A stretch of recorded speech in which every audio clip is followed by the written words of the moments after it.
laps complete, and you're riding with Kevin Harvick, who has worked his way up to 6th position. Jamie. And he is being aggressive early. That's exactly what his crew chief Rodney Childers told me they would do this morning. He said, we have to get up front quick. If we get in the middle, we're going to drop back. It is way too risky to be in the middle this early in the race. I agree with that, Jamie. I think you gotta pick your fights right now. This is not the time to pick. Here comes Denny Hamlin on the inside. He's got Kyle Busch behind him. Those are both Joe Gibbs Toyotas. So Busch giving Hamlin in the 11 a push. Well, first I said Dale Earnhardt Jr. is behind Chase Elliott. Then he had Denny Hamlin. Both of those guys so incredibly talented and experienced on these restricted tracks. I knew he wasn't going to be there long. You saw it. He got a big push. Quick chase up to the 22. The 22 had to sort of stall out, and 11 went right to the inside. That 11 will have to say about who's going to win this race when it's over with. I guarantee you. Denny Hamlin is outstanding at Daytona on these restrictor plate tracks. Let's check in on the drivers who had to go to the back because they were in backup cars. Trying to move up, Matt Kenseth, that yellow number 20. Toyota's gained 20 spots. Mark Truex Jr. in riding with Jimmy Johnson. His Chevrolet is up 18 from where he started. I like what Junior said in the pre-race there about we've not all been out here together at one time. We've been in groups, we've drafted as teammates and whatnot, but now everybody's here and everybody has their game face on. Look at this at the front. Why do we call Dale Earnhardt the Pied Piper at Daytona? Because both lanes are following him. He comes up, picks up Logano, he'll drop down, he'll pick up Denny Hamlin. They're all following Junior. Can anybody pass him? I think he's got that in his headset. I think he's got that, he listens to that. Follow me, I'm the Pied Piper. I can promise you that's not what Denny Hamlin and Joey Logano are thinking. They're trying everything they can to back up, get a run on Dale Jr., and make this move. As we see Logano get the biggest run that we've seen so far, but this is where Dale Earnhardt Jr. is so incredible. He knows how to work those lanes. He's got a great spotter, TJ, up in the on top of this booth that's talking him through all the different moves and the momentum that's coming from behind. Let's go to the leader's pit, Vince Welch. Well, Dale Earnhardt Jr. has been fast throughout speed weeks. He's very comfortable and confident in this race car, which they nicknamed Amelia. It ran all 4 of the plate races last year, named after Amelia Earnhardt for all her great accomplishments. And I asked crew chief Greg Ives why they named the car after a woman. And he said, because that's the way we treat it, with tender, loving care. So that's going to get you some positive tweets from the ladies on Twitter. I like that. Yeah, that's great right there. You know, one thing Junior did say, being out front has its price to pay because you pick up a lot of debris. If there's any blowing around today, the leader's the first one to catch it. Kurt Busch coming up the middle. Trying to gain some ground, 12th place right now. Adjacent Matt Kenseth, who started this race from the rear. We actually see in the back of that shot, we see Ryan Blaney got caught to the inside. That's one of the things you have to do, and it's tough as a rookie, block that middle lane, because if you don't block that middle lane, they'll go up the middle, and you'll go all the way to the back. Blaney's number 21 slides all the way back to 25th. Well, you know, I had problems here the other night. He had a loose wheel, made an unscheduled stop, got back on the lead lap and finished 3rd. So I think that kid's just being real conservative right now, just riding around, maybe just looking for an opportunity later on. Teammates, Kevin Harvick in the 4, 41 Kurt Busch comes stopping up toward the front. Behind Toyota teammates, Denny Hamlin in the 11 and Kyle Busch in the 18. All right, so you got to the front. Now where do you go? Well, you just keep trying to form that lane up behind you and hope that everybody's in line wanting to push and get the energy to shove that line forward. 10 laps completed at Daytona 500. Dale Earnhardt Jr. leading. Don't go away, you won't miss a thing. All right, team, time to get back to the Colonel's way of doing things. The hard way. When they taste my Greg Biffle hand-prepared batch, it's going to be like they're back in Nashville. First, I'm going to make it crispy. Then, I'm going to make it spicy. Man, I'm fired up. All right, where do I start? Greg, the Nashville hot chicken is all done. Just put the pickles on it. Glad you're all on my team. KFC and over 2,100 restaurant managers are proud to ride along with me in the number 16 car during today's race. Millions of people have switched to Sprint this past year. And to celebrate, we're extending our 50% offer so you can save on most Verizon, AT&T, or T-Mobile rates. Money. We saved a lot of money. The Sprint network is faster. And we're more reliable with better coverage than ever.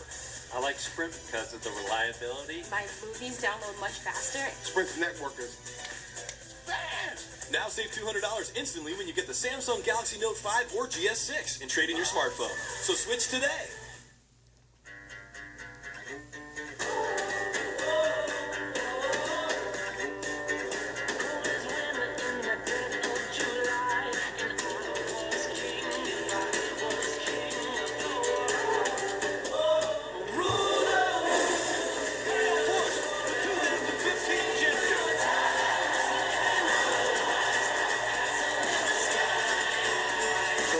Let's go places.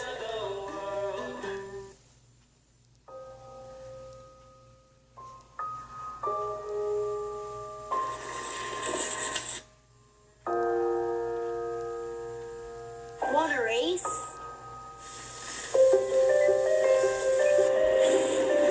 Ready? Set? Go.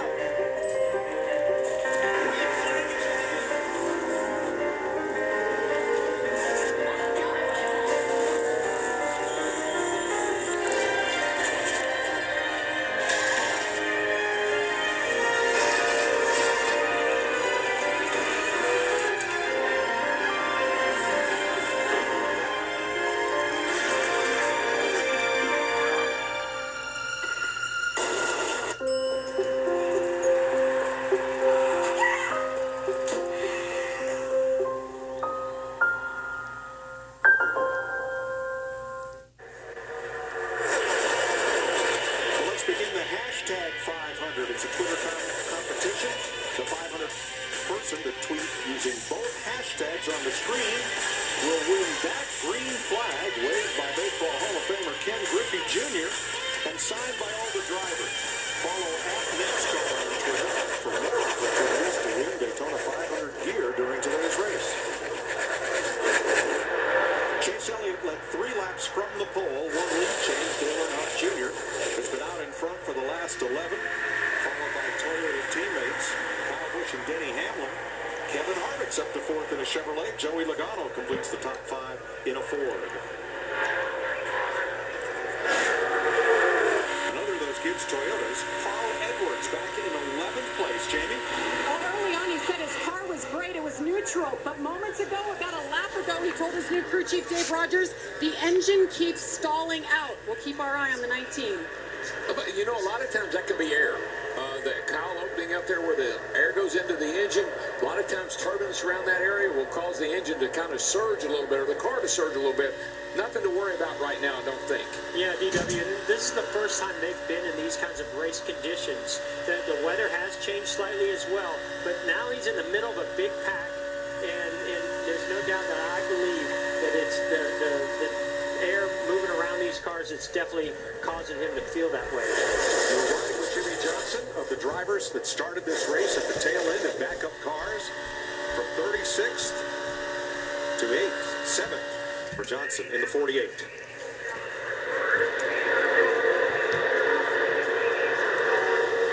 Former Daytona 500 pole Austin Dillon has lost the draft. He's back in 39th position, Vince.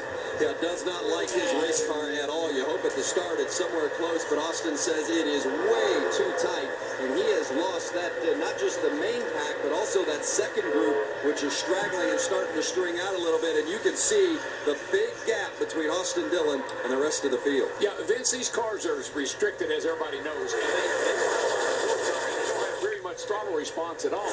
So if you got to get out of that throttle very much, the first thing you know, they're driving off and leaving you. And if your car's not handling, you got to get out of the gas.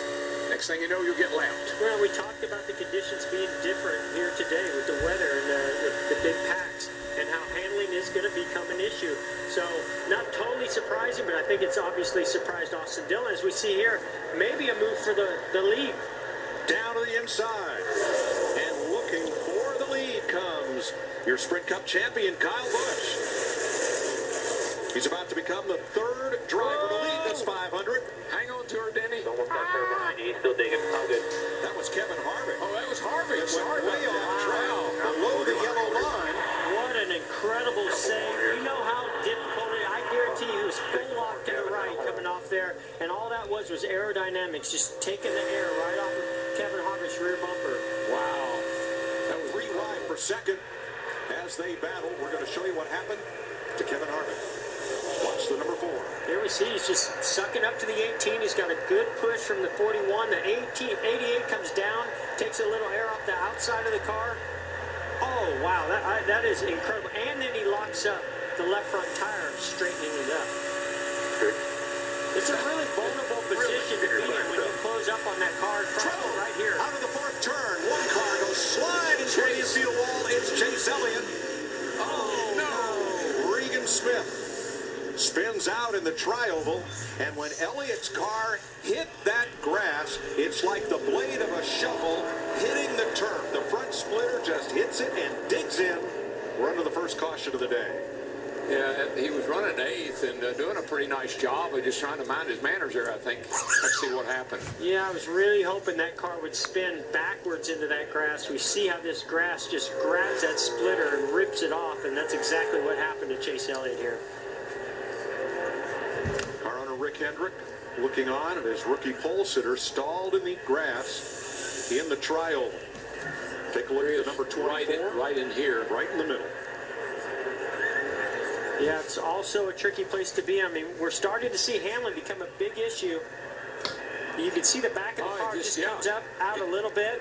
Looks like the 19th of Carl Edwards. When he got up to his left rear, it just started pushing the air on that car, and it just took the air off of the spoiler, and around he came. It just stepped out, and I think it shows that Jeff and I were talking about this earlier, how hot the 3rd and 4th turn is, because the sun beams down on that end of the speedway. Then we got a little tailwind off of turn 4. We've seen a number of cars get loose. Watch this as he gets to the tri-oval grass, and that blade just digs in. Yep. Just rips the nose right off the car. Here you go. Boom. Oh. Not sure if there was any damage to the front of Carl Edwards, number 19, as Elliott came right across his bow. Yeah, I definitely think they made contact, but how much contact is the question. Oh, what a disappointing way to start this race for Chase Elliott. So many high hopes. Yeah, here's what I believe with this caution coming at lap 20. It's almost a half of a fuel run. And Jeff, Darrell, you guys keep talking about the handling. I think you should come and get 4 tires, but I bet you we'll have a handful that will roll the dice and just go with 2. You need at least 1 full can of fuel. Well, all week long, all we've been seeing is people do gas and goes, 2 tires. Very rarely have we seen 4 tires, but what I'm seeing right now, I mean, Kevin Harvick, now Chase Elliott, we're seeing a lot of cars moving and sliding around, and I guarantee all those drivers right now are screaming about wanting 4 tires. I want 4 tires. Yeah, I want 4 tires. I'm like Earnhardt was, Larry. I'm going to come in if he gets. I want 4 tires. I ain't leaving until I get them. Regan Smith, you saw the number 7 come to pit road. He spun to avoid another car after Chase Elliott spun toward the infield. The whole front end of that Chevrolet just bowed right into the earth. Mike, just think about a tire as an eraser on a pencil. When it's brand new, it does a really good job. It's got a lot of grip. It'll do a lot of erasing. But as it wears down, less and less.